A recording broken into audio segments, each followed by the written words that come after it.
Hey Brick Maniacs, welcome back to another Friday sit rep. Wunderwaffe bricks and Spec Op bricks have merged together for this week because we're starting with pre-orders for the beginning of our next month's theme, which is actually Wunderwaffe. And then obviously Spec Ops bricks is still going strong for this month's theme. So we have a new release from the Spec Ops bricks category, then we have 2 new pre-orders for Wunderwaffe, and then of course we have some new releases that were previously pre-orders now becoming available, or ready to ship rather, on brickmania.com. They are still available. So let's dive on in, head to the design room, and check in with the team.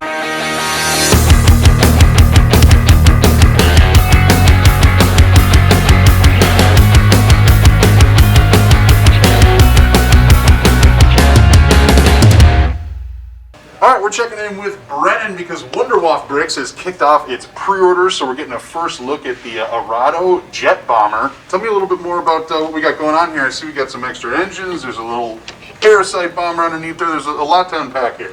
Okay, so this is courtesy of Andrea, and it's a really well done kit, in my opinion. He's got a lot going on here. The Arado was one of the few Wunderwaffes that actually saw combat. Right. So this limited combat. There were only a handful of them made and in service. But the idea was make something akin to the Mosquito. It's so fast you can't catch it, and so it flies in, strikes, and gets out of there before anyone can do anything about it.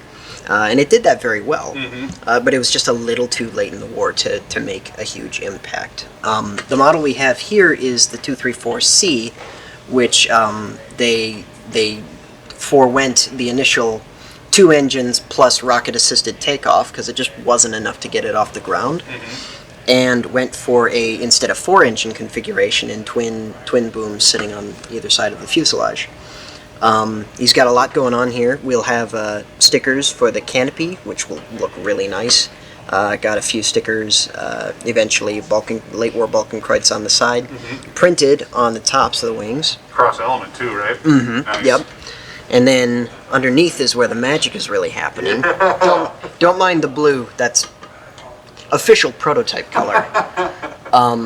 So we've got all kinds of stuff. We've got some large ordnance, both of our engine pods, which have some really nice details, even at the back. Really well done. We've got a couple of parachutes, which I believe are meant to be drogue parachutes, but I also know that it's meant to have one in the tail that acts as the main drogue, so I'm not sure if that's exactly what those do. Got mostly retractable landing gear. You will have to pull these off and just close up the gear door, but this one will fold up quite nicely. And then we have this little thing, which is the Arado E38, or the 381 Parasite Fighter. And this thing, I don't think it was ever in actual service. We've got a lovely little shark mouth under there for you. Yeah, I love the detail. That's awesome. This will also have its own Balkenkreuz on the wings and on the sides. All printed on this. All printed, yeah, and a little cannon sitting up top. This is not like a what is it? Cherry Blossom. So it's not like a suicide fighter. It's meant to be an actual fighter. I think it's rocket powered too. But the idea is, if your fighters don't have enough fuel to get them deep into the heart of enemy territory and back, just slap it under the bomber and then just activate the engines when something comes up. So that's a lovely little detail he's added. Just another piece of that mystical Wunderwaffe technology. Yeah, all these crazy ideas that the Germans were coming up with to well, do anything. Turn the tide. Turn the tide, which obviously they never did. And so what we've got on here right now, so the engines that are currently on are the late war twins. We also have the earlier war. I believe these would be more on the B or A models. And you were telling me how they aren't just instructions. You actually get the bricks that you see here to be able to swap both these engines over if you want to. You can literally just have these built and pop these out and slap these on if you'd like to. Very cool. Also come with a little extra ordnance slung under the nacelles, which is nice. Yeah, just a lot going on with this thing. It's lovely for such a fairly compact build. Comes with one custom minifig, obviously, which is still in prototype phase, so we're not there yet. We're not there yet. You can go check out the renders online, but there you have it. First of the Wunderwaffe kits now available on pre-order. Brennan, thanks for checking in. All right, Wunderwaffe pre-orders continue with the E-100. So I've got Nate, our project manager, here to talk a little bit more about this John Campa build. Got it loaded up with minifigures already, but I think it's still in its prototype phase, correct? Yes. Right. So basically, yeah, it's still in its prototype phase. It's going to have bunkers here, a bunch of hatches here, weird side rivet dimples things. I don't know what they're called. Details everywhere. Yeah, basically. A little back hatch door here. Okay. That's an This awesome can do that, detail. and that can do that. For a tank this big, it's cool to see that it's Yeah. got some serious moving parts Also, to it it. can... There's not much of an interior, but it does have this little... You can see the mechanism. Yeah, the little mechanism. It represents an engine. It works. Yeah, cool.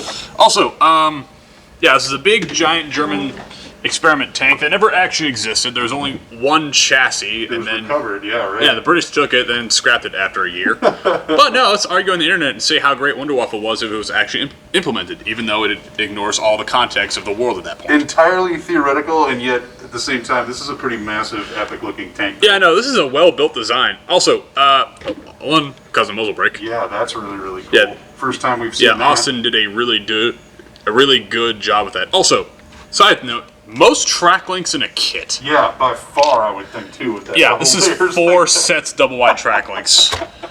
Well, you can see 284. just the size of the chassis itself in your hands. I mean, this is a very Yeah, big seriously, build. look at that. Turret Yeah, seriously, itself, here's a minifig for comparison. Look at this.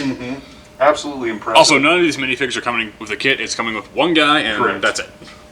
But loaded with printing, and obviously you got those play features as well. So a cool addition to the Wunderwaffe lineup. It really gives you an idea of what this thing would have looked like had it been operational ready come the end of World War II. Yeah, sure. But yeah, that's it. That's all I got to say for this one. Very cool. Now available on pre-order. Go pick it up. Bang. All right, and Spec Ops Bricks is still going strong as well, so we've got a new release in that category as well. So I got Dan joining me to talk a little bit more about this SLC. This is kind of a crazy looking contraption, but I can tell I love these minifigures already. Yeah, these are Italian frogmen. They're divers. The Italians were really the pioneers of the underwater Spec Ops side of things. Right, yeah. right. They a lot of things that we kind of take for granted now were really developed by the Italians. Underwater breathing apparatus.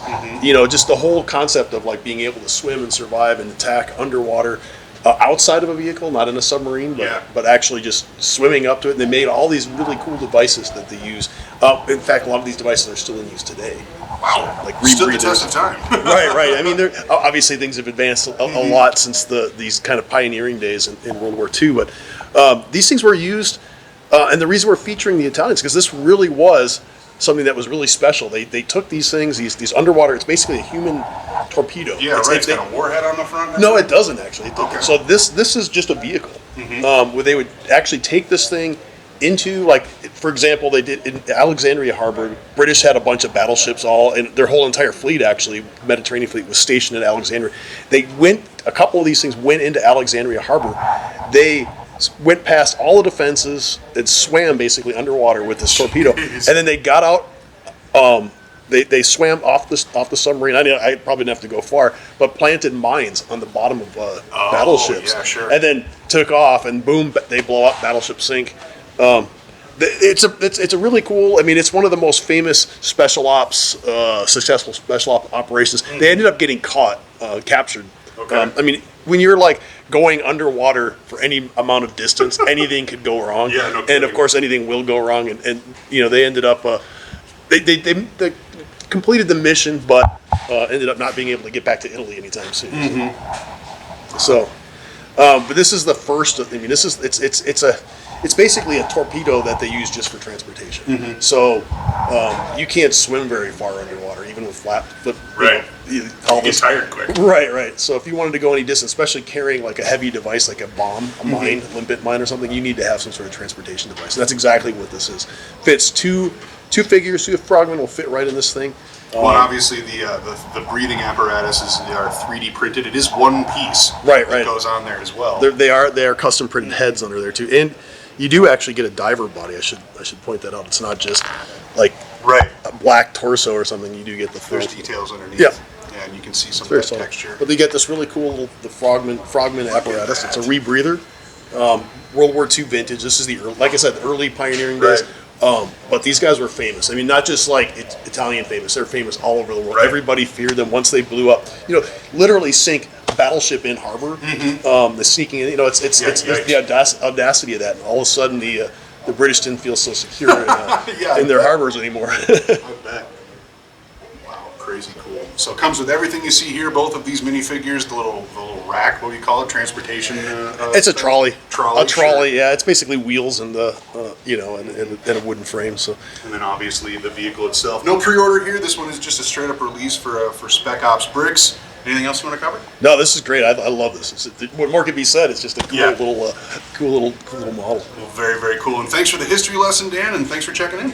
All right, so that will do it for the Friday sit rep. Remember, the Neptune Navy SEAL returns on Monday for its first official restock, so I'm sure that'll be popular. We also have some other cool minifigures, U.S. Air Force birthday, or the dress uniforms for the birthday, and then the Desert Storm U.S. Army infantry as well, and the accompanying perfect caliber. So a sweet restock of minifigures. The Titan II is also back on Monday, F-117 on pre-order.